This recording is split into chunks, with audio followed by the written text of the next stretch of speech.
As the Detroit Pistons have shown us, being a part of NBA history isn't always a good thing, and as one of the worst teams in league history, they were a bit of an inspiration for this video. What happened to the other worst teams in NBA history? First up, let's talk about one of the teams the Pistons were competing with for worst losing streak in league history, the 2010-11 Cleveland Cavaliers. This team was a great example of not only how incredible LeBron was during his first run in Cleveland, but also the cost of title contention. For the entirety of LeBron's career in Cleveland, up until 2010, there was nothing but excitement around the franchise. He was awesome as a rookie and not long after propelled the Cavs towards contender status, despite the rest of the roster around him clearly not being very good. And during that time, the team was committed to not only spending a lot of money, but also spending some assets to try and make sure they improved the roster, so that LeBron wouldn't leave for another team in 2010 free agency. Of course, they were not successful in that, and what followed was truly one of the worst NBA teams we have ever seen. So LeBron leaves for the Heat in 2010 free agency, and the weird thing was most of the roster in Cleveland that had won 61 games the year before was still intact, but of course they could not overcome the loss of LeBron. They had 34-year-old Antoine Jameson, who led the team in scoring. Mo Williams was there doing stuff for part of the year, but the team finished with just 19 wins, as well as the second worst offensive and defensive ratings in the entire league. And of course, the worst part of the entire season, the Cavs that year went on a losing streak of 26 straight games, one of the longest losing streaks in NBA history. Interestingly though, there were some bright spots for them that season. One of their 19 wins was actually against the Heat in a game in which LeBron, Wade, and Chris Bosh all played. Some of their young talent had a good season, like JJ Hickson, who was a young forward that they could have traded for Amari Stoudemire the year before, but they kept him around to make sure that they had some kind of a future in case LeBron left. And most importantly, they made an amazing trade during the season that actually helped them win the 2016 title. During the year, they took on the contract of Baron Davis from the Clippers, sending back some contracts and getting the Clippers'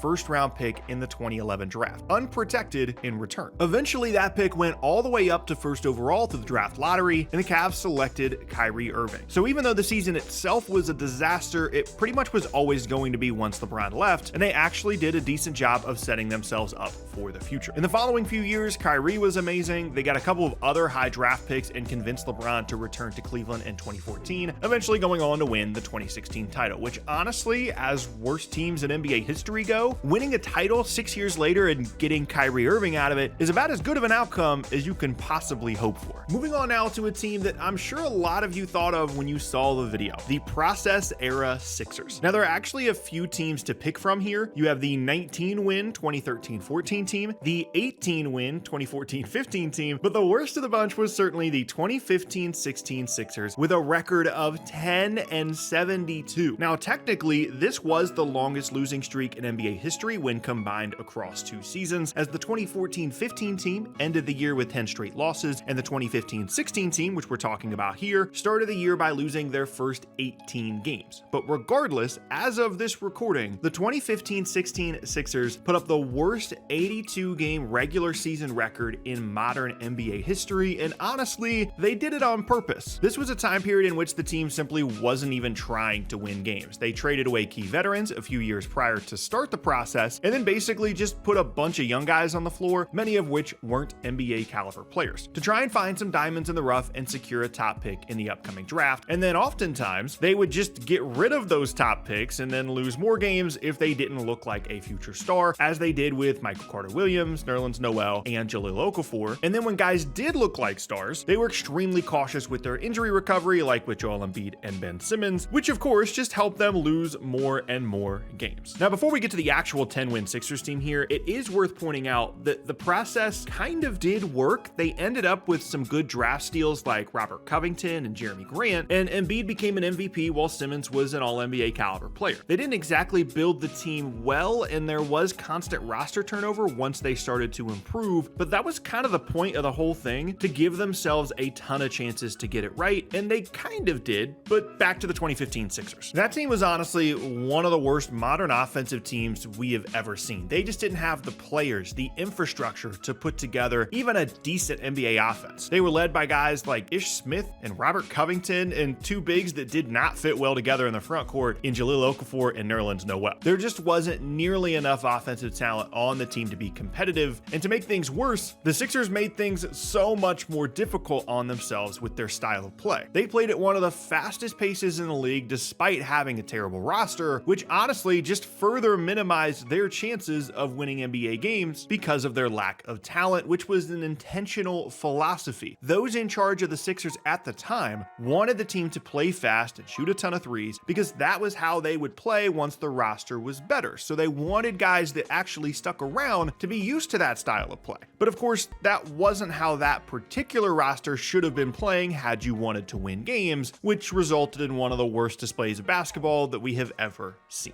Now, the following season, there was some improvement as they won 28 games, and then the year after that, the Sixers won 52 games and were on the path towards championship contention. So even though those 3 years of under 20 wins were brutal to watch, you certainly could argue that the process worked. Even if the Sixers of a team will always have the title of one of the worst teams in NBA history on their resume. Moving on now to what some people consider to be truly the worst NBA team ever, the 2011-12 Charlotte Bobcats. And statistically, they might be right. I mentioned in the previous section that the Sixers' 10 wins was the worst 82-game regular season record in league history. Well, in terms of winning percentage, as of this recording at least, the Bobcats were actually worse. They won just 7 games in a lockout-shortened 66-game 2011-12 season, the least amount of games won in a season ever, and as I said, the worst winning percentage as well. And it doesn't help either that this is a team that technically doesn't even exist anymore. The Bobcats came into the NBA in the 2004-2005 season, taking over for the Hornets, who left for New Orleans and later became the Pelicans. And in their first season, they actually won 18 games. So in their first year ever as a team, the Bobcats were better than they were in the 2011-12 season, and honestly, it is not hard to see why. The best player on the team was either Gerald Henderson, a solid complementary guard that led the team in scoring, or Kemba Walker, who is a rookie averaging 12 points per game on 36% shooting from the field. Other notable names include 32-year-old Corey Maggette, Tyrese Thomas, DJ Augustine, and Bismack Biyombo. And honestly, they did have some young talent on the team. It's just that none of them, other than Kemba Walker, really turned out to be anything other than just rotation players at the NBA level. I mentioned in the previous section that the Sixers might have been the worst offensive team ever, but honestly, this Bobcats team is close as well. One of the many parallels between these two disgustingly bad teams. The problem for Charlotte, though, was unlike the other teams that we've talked about so far, they didn't really get much out of being as bad as they were. The Cavs got Kyrie Irving and Tristan Thompson out of the 2011 draft. The Sixers were a playoff team 2 years later, and although Charlotte did make the playoffs in a few seasons after this one, they didn't really get an influx of talent as a result of their 7 wins. They ended up with the 2nd overall pick in the 2012 draft, where they ended up with Michael Kidd-Gilchrist, a solid player, but nothing special. And with the 1st pick in the draft, the Hornets, who left Charlotte to go to New Orleans, ended up with Anthony Davis, one of the best #1 overall picks of the decade, despite Charlotte having the worst record in the league. Sometimes the lottery is a great thing, and other times not so much. Over the years, Kemba Walker would get better, and they'd get the Hornets name back and have some solid seasons, but this Bobcats team stands out amongst this list because not only, most likely, were they the worst team of the bunch, but also the one that got the least out of being as bad as they were. Next up now, though, is one that a lot of people forget about, the 12-win 2009-2010 New Jersey Nets. Earlier in the decade, the Nets were a perennial playoff team, including back-to-back trips to the finals in 2002 and 2003. By the 09-10 season, though, things had gone south quickly. They traded away Vince Carter in the summer of 2009 as they looked to go into a new era of Nets basketball, and looking at the roster that year, it was clear that they were not going to be very good. They did have Brook Lopez, the 10th pick in the 2008 draft, who led the team in scoring and played all 82 games. They also had Devin Harris, who was coming off the best season of his career and made the All-Star team the year before, but beyond that, they just had some solid role players like Courtney Lee and draft disappointments like